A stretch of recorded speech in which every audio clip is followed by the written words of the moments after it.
Bonjour, je m'appelle Roxane Julien et je suis CEO.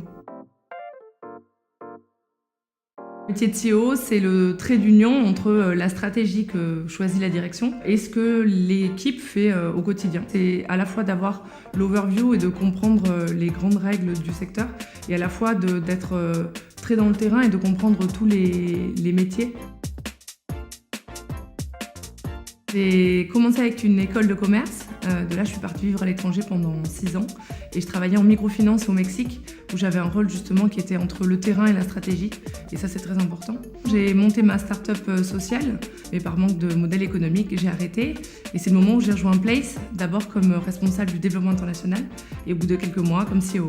Sur le parcours, je pense qu'il faut commencer justement soit par le terrain et ensuite s'intéresser à la partie plus stratégique ou à l'inverse, commencer par de la stratégie et à un moment aller faire un métier très concret. Mais donc dans un sens comme dans un autre, il faut cultiver ce double parcours, quoi. Les missions d'un CEO sont très larges. Moi, je m'occupe à la fois de la communication, du contenu, du marketing, du service client et de tout ce qui est sales. C'est justement arriver à coordonner ces différents métiers, sachant que moi, je ne réalise rien, mais j'essaie justement que chacun puisse faire son métier avec les autres, quoi. Par exemple, en ce moment, je travaille sur le rebranding de la marque et de l'application. Donc, il faut à la fois gérer les timings du produit avec ceux du marketing et des sales.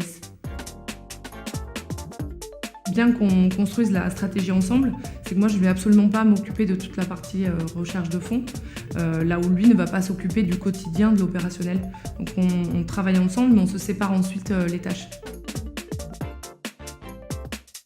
La journée type d'un CEO, ça va être 60%, je dirais, justement avec des équipes sur le côté opérationnel.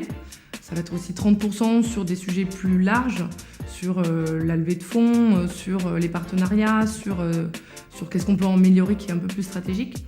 Et 10% de veille pour comprendre aussi un peu comment évolue le secteur en permanence. C'est pas propre à une start-up ou un environnement de start-up. Je pense que c'est au contraire un métier qui est très recherché. Ça peut être dans des grosses structures, comme les directions d'unités. Ça peut être dans des plus petites structures, justement, comme country manager. C'est ce côté couteau suisse qui peut être utile dans plein de métiers et plein de structures différentes.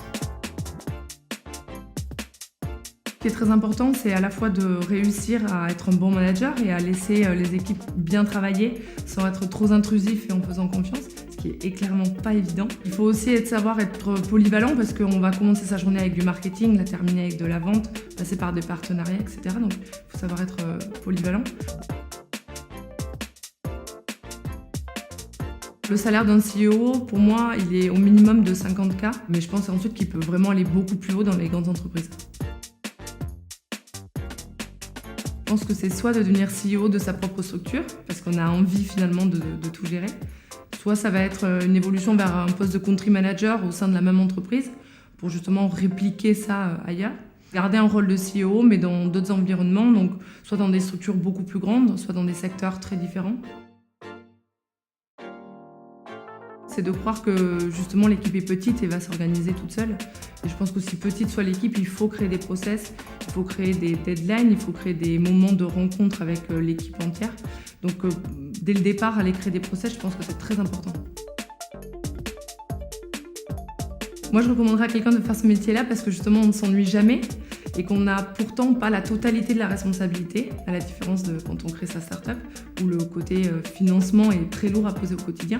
Là, on a un peu l'impression qu'on nous donne les cartes pour s'éclater et tester plein de choses et faire marcher la boîte. Donc c'est un juste milieu de champ libre et de responsabilité.